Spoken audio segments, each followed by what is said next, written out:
네, 하나님 말씀 보겠습니다. 오늘은 구약성경입니다. 구약성경 1150페이지 예레미야 애가 보겠습니다. 예레미야 애가 5장 말씀입니다.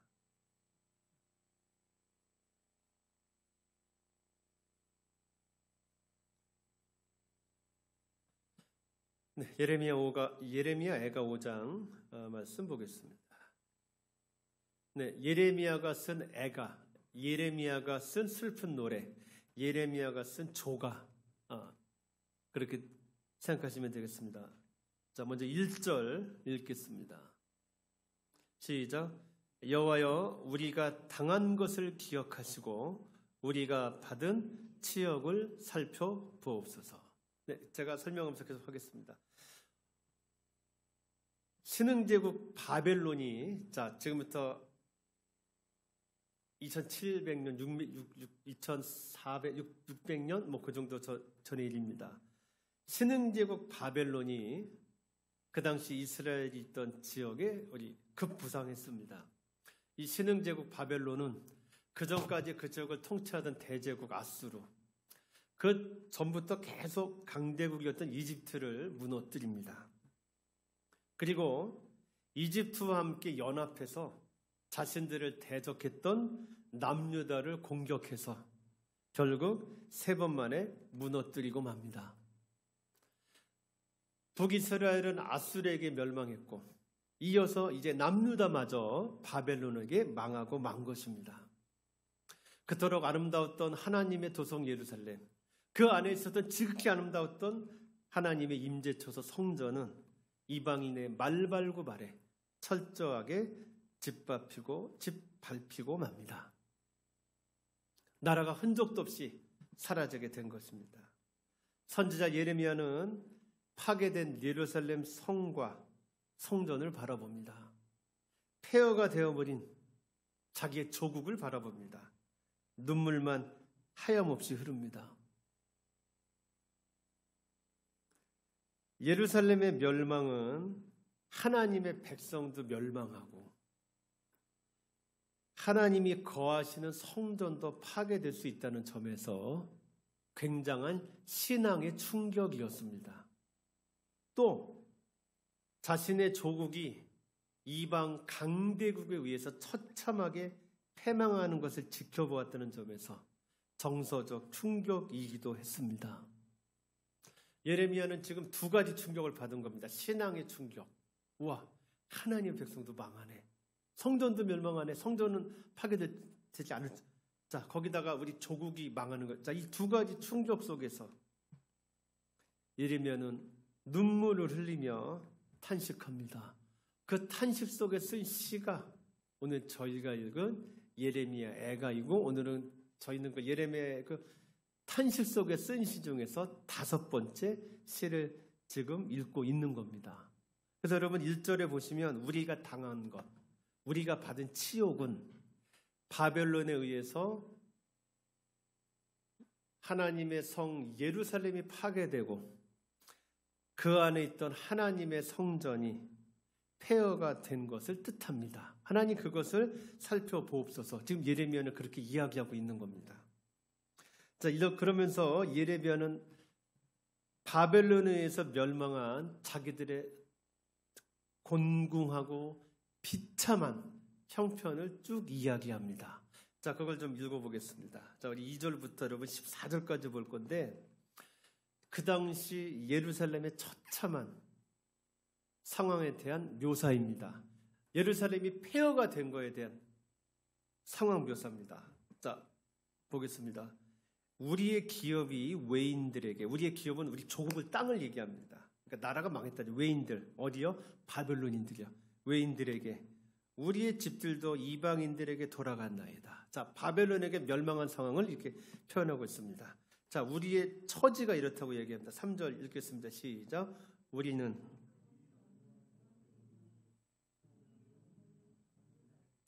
자, 우리가 은을 주고 물을 마시며 값을 주고 나무들을 가져오며. 자, 바벨론 사람들이 여러분 점령을 했기 때문에 자, 물도 은을 주고 산대요. 얼마나 힘들겠어요. 그냥 걷어먹던 물이거든요. 그냥 갖고 오던 나무들인데 이제 바벨론 사람들에게 돈을 주고 갖고 와야 된다는 얘기예요. 여러분 얼마나 경제적으로 힘들었는지 아시겠죠? 자, 그다음 5절입니다. 시작.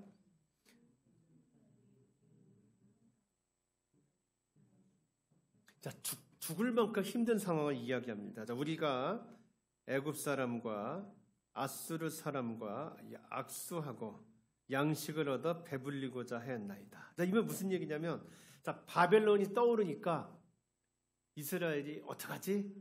그래서 이전부터 있었던 강대국 애굽 아수르하고 군사 동맹을 맺어서 바벨론을 막아내려고 했었다. 그런 외교 정책이 그랬었다는 뜻이에요. 그랬더니 여러분 누가 이겼다고요? 바벨론이 아수르, 애굽을 다 잃어버렸다고요. 그러니까 당연히 아수르, 애굽과 한편이 됐던 유다를 가만둘 리가 없겠죠. 그래서 7절입니다. 시작. 우리의 제상들은 범죄하고 없어졌으며 우리는 그들의 죄악을 담당하였나이다. 8절입니다. 종들이 우리를 지배하며 그들의 손에서 건져낼 자가 없나이다. 자, 바벨론의 침략을 통해 멸망한 상황을 이야기합니다. 9절입니다. 광야에는 칼이 있으므로 죽기를 무릅써야 양식을 얻사오니 굶주림의 열기로 말미암아 우리의 피부가 아궁이처럼 검으니이다. 자, 먹을 것이 없어서 굶주린 상황을 묘사하고 있습니다. 여러분, 우리의 피부가 아궁이처럼 검대요. 얼마나 못 먹었는지 이제 그런 상황이 된 거예요. 자, 아사 직전에 이런 상황에 대한 묘사입니다. 11절 대적들이, 자, 바벨론이죠. 대적들이 시온에서 부녀들을, 유다 각 성읍에서 처녀들을 욕보였나이다. 여러분, 점령군이 했던 어떤 못된 성적인 일들을 이야기하죠. 여러분, 전쟁 나면 여자들 대부분 너무 힘들잖아요. 그 상황에 대한 묘사입니다. 12절 지도자들은 그들의 손에 매달리고 장로들의 얼굴도 존경을 받지 못하나이다. 여러분, 그들 손에 매달렸다는 건 뭘까요? 지도자들을 잡아서 여러분 목매달아 죽였다는 뜻입니다. 가끔 영화 같은 데 보면 여러분 그런 거 있죠. 자, 본보기로 이렇게 걸어갖고 이렇게 목 걸어서 이렇게 매달아 놓고 하는 거죠. 여러분, 그런 식으로 죽였다는 거예요. 얼마나 비참합니까? 13절 청년들이 맷돌을 지며 아이들이 나무를 치다가 엎드려 지우며. 자, 일할 수 있는 사람은 다 일시키는데 애들까지 일시킨다는 거예요. 그러니까 애들이 어때요? 힘든 노동을 견디지 못해 쓸어 넘어지는 상황을 묘사하죠. 그 다음에 시작. 노인들은 다시 성문에 앉지 못하며 청년들은 다시 노래하지 못하나이다. 여러분, 여기까지 보겠습니다. 예레미야는 지금 압제자 바벨론의 통치를 받아서 기존 생계조차 유지하기 어려운 곤궁한 상황을 상세하게 묘사하고 있습니다. 우리는 지금 글을 읽잖아요. 여러분, 이걸 몸으로 당한다고 생각해 보세요. 얼마나 힘들었을까요? 나라와 주권을 잃은 유다 백성은 짐승만도 못한 조건에 떨어집니다. 죄 때문에 나라와 주권을 잃고 바벨론의 통치를 받으며 곤궁하게 생활하는 이스라엘이 당하는 극도의 고통과 슬픔이 지금 여러분 묘사되고 있습니다. 자, 예레미야 애가는 하나님의 성과 성전이 폐허가 되고 조국이 멸망한 현실을 처절하게 슬퍼하면서 애절한 눈물로 노래한 슬픈 노래입니다. 지금 저희는 여러분 그것을 보고 있습니다. 여러분, 이 시를 읽으니까 극도의 고통과 슬픔이 느껴지죠. 그러나 이 시는 극도의 슬픔과 고통으로 끝나지 않습니다. 저는 아까 이 시인이 두 가지 충격을 받았다고 했습니다. 신앙적 충격, 정서적 충격. 글쓴이는 이 두 가지 엄청난 충격을 믿음 안에서 소망으로 바꿔내고 있습니다. 저는 오늘 여러분들과 그것을 보려고 합니다. 두 가지 충격을 믿음 안에서 소망으로 바꿔내는 믿음의 과정. 저는 오늘 그것을 여러분과 보려고 합니다. 자, 여러분 다시 한번 보겠습니다. 자, 이 시인은 지금 이렇게 이야기합니다. 1절을 다시 한번 읽겠습니다. 시작. 여호와여, 우리가 당한 것을 기억하시고 우리가 받은 치욕을 살펴보옵소서. 여러분, 계속 보면 전부 우리로 되어 있습니다. 여러분, 아까 이 시의 이 시를 쓴 사람이 저는 예레미야라고 얘기했습니다.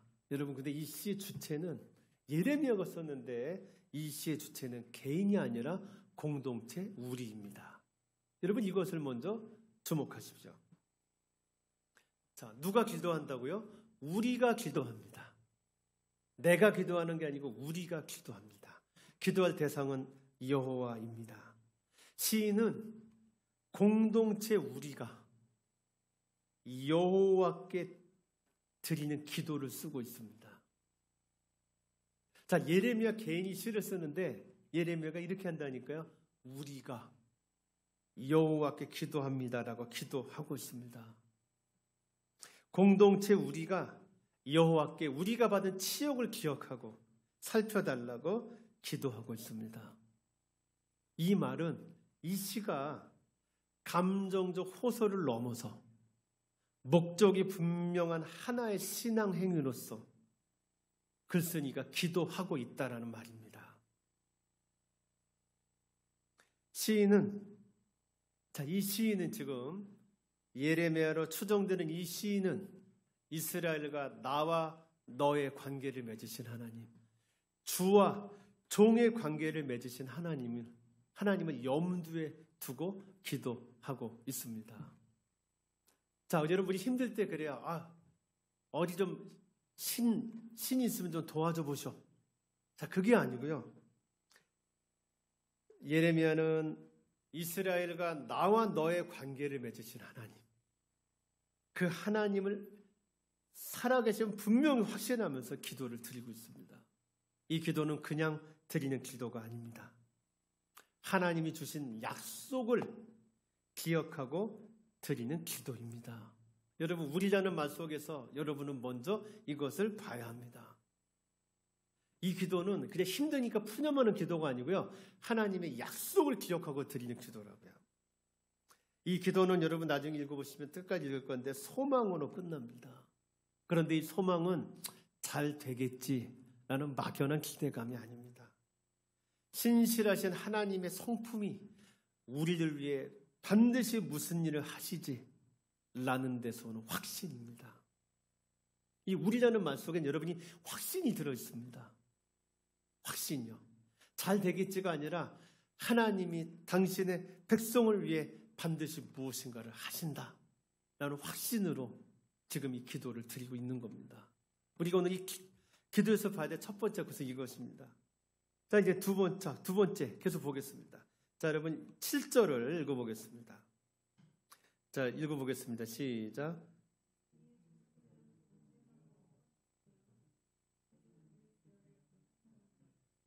자, 시인은 지금 우리가 당하는 압제와 고통의 이유로 조상의 죄악을 들고 있습니다.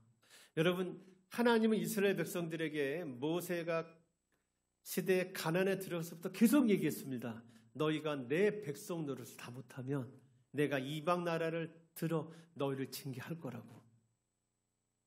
그들이 너희를 멸망할 거라고. 너희가 이 땅에서 뽑혀질 거라고 예언이 이미 돼 있었어요. 여러분, 지금 이스라엘이 망한 것은, 남유다가 망한 것은 그들의 조상 때부터 계속 누적돼 왔던 죄에 대한 심판이었습니다. 그래서 지금 이 시인은 이렇게 얘기한 겁니다. 우리 조상들은 범죄하고 없어졌는데 그들의 죄악을 지금 우리가 당하고 있습니다. 그렇게 지금 얘기하고 있는 겁니다. 그런데 여러분, 이 시인은 지금 조상 탓을 하면서 자신들의 죄를 회피하는 게 아니에요. 시인은 남유다가 받는 고난과 수치가 조상의 죄뿐만이 아니라 자기들의 죄 때문임을 고백합니다. 자, 여러분 7절 읽어봤잖아요. 자, 그럼 우리 다시 15절로 갈게요. 자, 15절, 16절 읽어볼게요. 자, 시작. 우리의 마음에는 기쁨이 그쳤고 우리의 춤은 변하여 슬픔이 되었사오며 우리의 머리에서는 면류관이 떨어졌사오니 오호라 우리의 범죄 때문이니이다. 여러분, 시인은 유다가 받는 고통과 수치가 조상들의 죄 때문뿐만이 아니라 그 죄가 내 안에도 있음을 고백하고 있습니다. 죄가 남유다가 멸망한 원인입니다.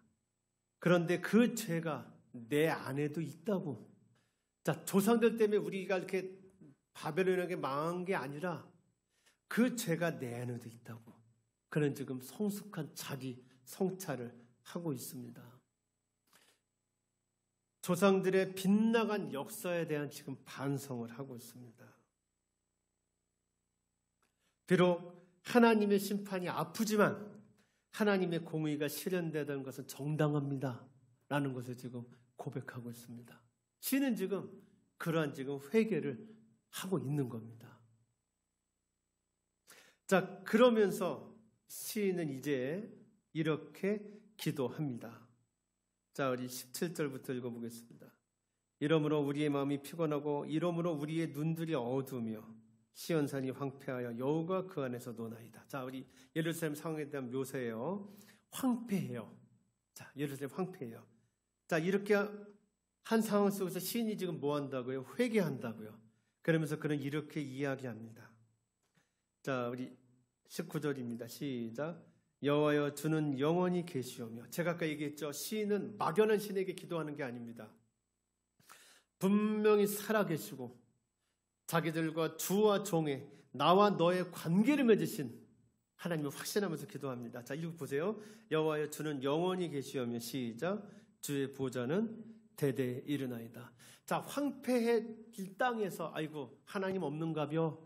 우리 이렇게 그냥 둔 거 보니까 하나님 없는가벼가 아니라 하나님이 영원히 계심을 그는 확신합니다. 그러면서 20절입니다. 시작. 주께서 어찌하여 우리를 영원히 잊으시오며 우리를 이같이 오래 버리시나이까. 하나님께 그는 긍휼을 구합니다. 하나님의 성품을 기억합니다. 그러면서 하나님 20절에 나타난 하나님의 성품 뭐냐? 하나님의 사랑이요. 하나님은 영원히 잊지 않으시고 우리를 오래 버리지 않으시죠. 그 하나님의 성품을 기억합니다. 그러면서 그는 하나님께 긍휼을 구하는 기도를 이렇게 드립니다. 21절 22절 읽겠습니다. 시작. 여호와여 우리를 주께로 돌이키소서. 그리하시면 우리가 주께로 돌아오겠사오니 우리의 날들을 다시 새롭게 하사 옛적 같게 하옵소서. 주께서 우리를 아주 버리셨사오며 우리에게 진노하심이 참으로 크심이니이다. 그리고 그는 하나님의 성품을 기억하는 그는 하나님께 긍휼을 요청하는 기도를 드립니다. 그동안 불렀던 깊은 슬픔의 노래가 희망의 노래로 바뀌는 순간입니다. 시인은 지금 막연한 희망을 품고 기도하지 않습니다. 언젠간 좋아지겠지. 언젠간 폐허가 다시 바뀌겠지. 그는 막연한 희망을 품고 기도하지 않습니다. 하나님의 약속의 기초에서 그는 기도합니다. 하나님의 성품을 기억하면서 그는 하나님께 기도합니다. 그는 자기의 감정이 아니라 잘 되겠지. 그게 아니라 새 언약에 근거해서 하나님의 새 창조를 기도합니다. 자, 우리 예레미야로 한번 가볼게요. 앞에 예레미야서인데 예레미야서 31장으로 가보겠습니다.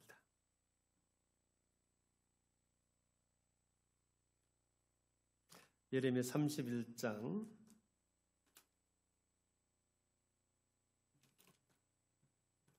31절 보겠습니다.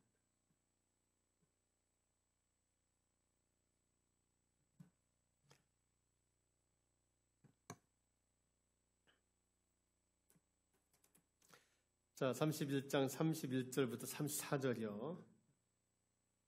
자, 여호와의 말씀이니라. 보라, 날이 이르리니 내가 이스라엘 집과 유다 집에 새 언약을 맺으리라. 읽겠습니다. 32절 시작.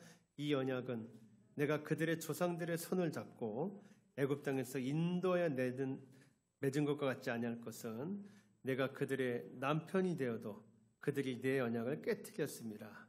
여호와의 말씀이니라. 자, 이스라엘이 멸망한 걸 뜻해요. 그러면서 자, 그러나 그날 후에 뭐 하는 후에 내가 새로운 언약을 맺을 그날 후에 시작. 내가 이스라엘 집과 맺을 언약은 이러하니 곧 내가 나의 법을 그들의 속에 두며 그들의 마음에 기록하여 나는 그들의 하나님이 되고 그들은 내 백성이 될 것이라 여호와의 말씀이니라. 자, 멸망당한 후에 이런 일을 하시겠다고요. 그러면서 시작. 그들이 다시는 각기 이웃과 형제를 가르쳐 이르기를 너는 여호와를 알라 하지 아니하리니 이는 작은 자로부터 큰 자까지 다 나를 알기 때문이라. 내가 그들의 악행을 사하고 다시는 그 죄를 기억하지 아니하리라. 여호와의 말씀이니라. 자, 지금 예레미야는 이 약속의 근거에서 지금 하나님께 긍휼을 요청하고 있습니다. 지금 그들이 받는 심판과 고통은 동시에 구원과 회복의 근거이기도 하기 때문입니다. 하나님은 당신의 백성 이스라엘과 관계를 맺으셨습니다. 나와 너, 주와 종, 왕과 백성의 관계를 맺으셨습니다. 그것의 표현이 언약입니다. 성경에 나오는 약속들입니다. 율법입니다. 언약에 따르면 하나님의 백성이 거룩함을 잃고 범죄하면 하나님은 이웃 나라를 들어 이스라엘을 징계하십니다. 심판하시죠. 그러나 이스라엘이 회개하고 돌아오면 하나님은 이스라엘을 회복하십니다. 다시 당신의 백성으로 받아내십니다. 이것이 하나님과 이스라엘의 관계고 이 관계의 표현이 언약입니다. 지금 이스라엘은 심판받아 나라가 망해 공공한 상황 속에서 비참하게 살고 있습니다. 그러나 그렇다고 해서 하나님의 약속이 그들에게서 떠난 것은 아닙니다. 그들은 여전히 하나님의 약속 안에 있습니다. 하나님은 이스라엘을 버리시지 않았습니다. 하나님은 여전히 이스라엘의 왕이시며 아버지이십니다. 예레미야는 이 약속의 근거에서 지금 하나님께 회복과 긍휼의 기도를 드리고 있는 것입니다. 깊은 슬픔으로 시작해서 탄식으로 계속되던 이 예레미야의 슬픈 노래는 여전히 그들을 붙들고 계신, 그들을 버리지 않고 계신 하나님께 긍휼의 기도를 드리는 것으로, 소망으로 여러분 끝나고 있는 것입니다. 저는 예레미야 애가 5장에서 깊은 슬픔 속에서도 소망을 가지고 있는 한 사람의 믿음을 지금 볼 수 있는 것입니다. 그러니까 성도 여러분, 지금 당신은 폐허 위에 앉아 있습니까? 지금 당신은 자신의 실수와 죄, 그릇된 선택, 연약함이 만들어낸 폐허를 바라보면서 슬프게 울고 있습니까? 당신은 지금 왜 내게 이런 일이 일어났지? 라는 충격 속에서 탄식하며 있습니까? 당신은 폐허 위에서 내 인생이 왜 이렇지? 라고 탄식 중입니까? 그렇다면 이제 예레미야의 슬픈 노래, 예레미야 애가의 마지막 장을 기억하십시오. 당신이 있는 지금 그 폐허는 당신이 회복될 자리라는 거.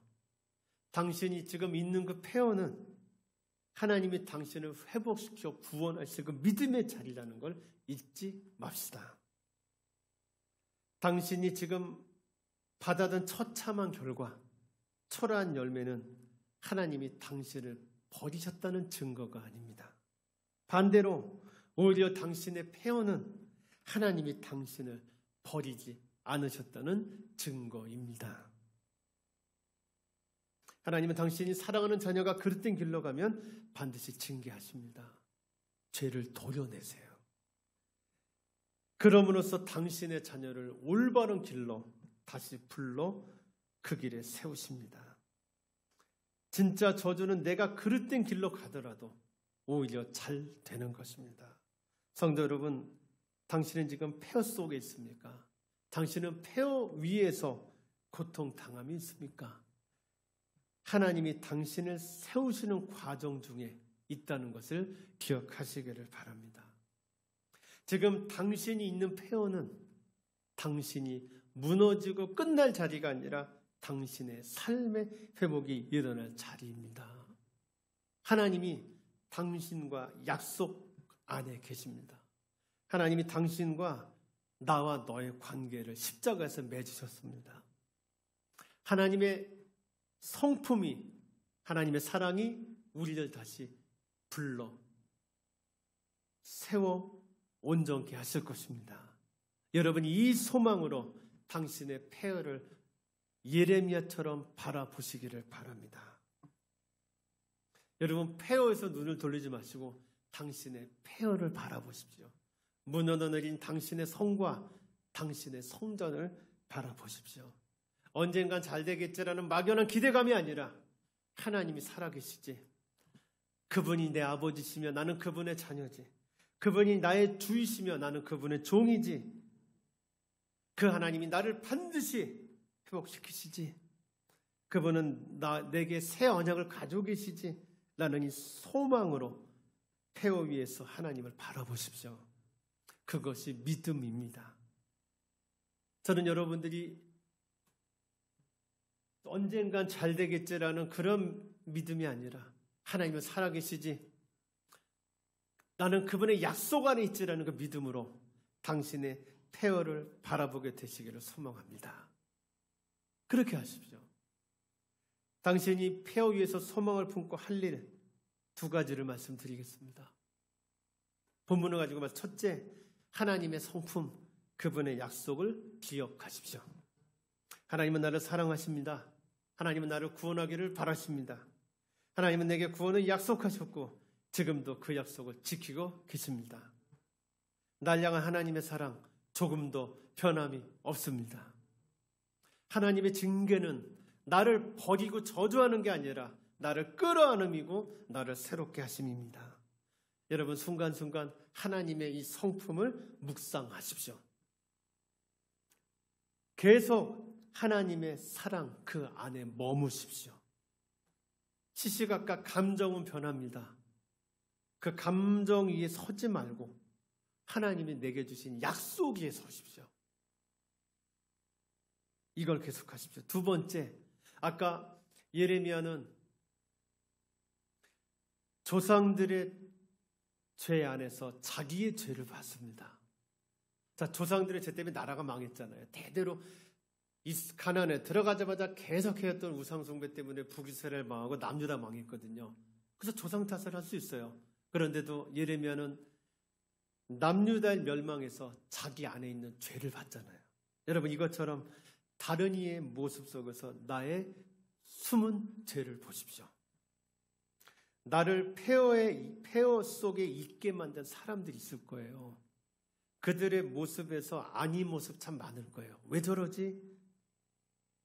라는 모습들이 있을 거예요. 여러분, 그런 모습 보일 때마다 그 안에서, 그들의 아닌 모습에서 내가 보지 못하는 내 모습을 보십시오. 내게 보이는 상대의 허물은 내가 억누르고 있는 나의 욕망입니다. 다른 사람의 모습에서 숨겨진 내 모습, 내가 미처 알아내지 못하는 내 모습을 보세요. 나 역시 그들처럼 하고 있습니다. 예를 들어 드릴게요. 어떤 사람이 막 함부로 해요. 왜 저래? 나도 누군가에게 그렇게 하고 있다는 깨달으세요. 비난을 그치시고 그것들을 볼 때마다 왜 저래? 왜 저래? 물론 그렇게 되죠. 사람이니까 하는데 그때 그거 하시고 꼭 나도 저렇게 하고 있겠구나.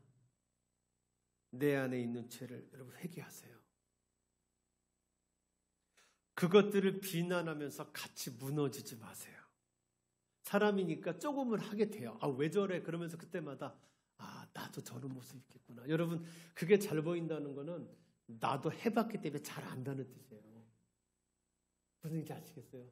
그러니까 그거 볼 때마다 좀 지옥 갈 것들. 왜 저래? 저게 사람이야. 여러분, 사람이니까 하게 되는데 그러면 빨리 돌아오세요. 나도 저런 모습이 있겠구나. 나도 저런 모습이 있지. 내가 모르고 있을 뿐이야. 하면서 같이 무너져 내리지 마세요. 그들의 모습을 보면서 나를 돌아보고 나를 성장시키는 기회로 삼으세요. 이렇게 있을 때, 이렇게 폐허 위에서 하나님의 약속에 마음을 준 소망을 가지고 제가 드린 두 가지를 하고 있을 때 하나님 성품 묵상하고 다른 이들의 모습에서 나의 죄를 바라보는 그 일을 할 때 하나님께서 우리의 날들을 새롭게 하십니다. 우리에게 새 날을 주십니다.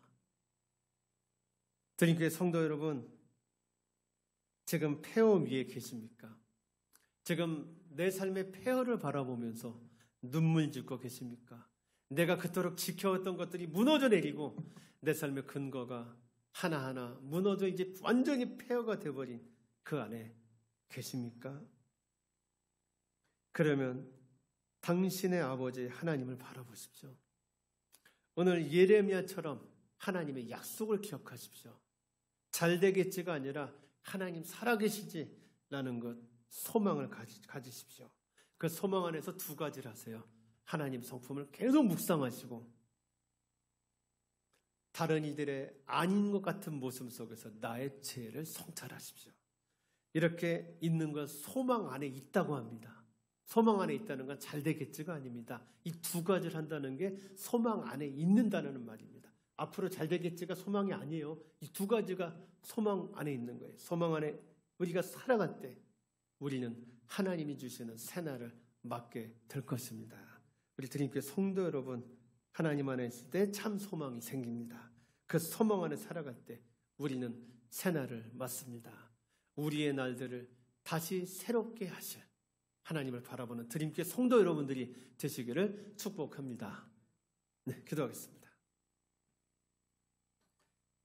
하나님, 우리의 날들을 새롭게 하실 하나님을 바라봅니다. 하나님, 우리 드림교회 성도들 이 소망 안에서 하나님이 주신 인생을 살아가게 하여 주시옵소서. 하나님, 우리 드림교회 성도들 이 소망으로 폐허 위에서 다시 일어서는 하나님의 백성들 되게 하여 주시옵소서. 우리를 구원해 주신 예수 그리스도의 이름으로 감사하며 기도드립니다.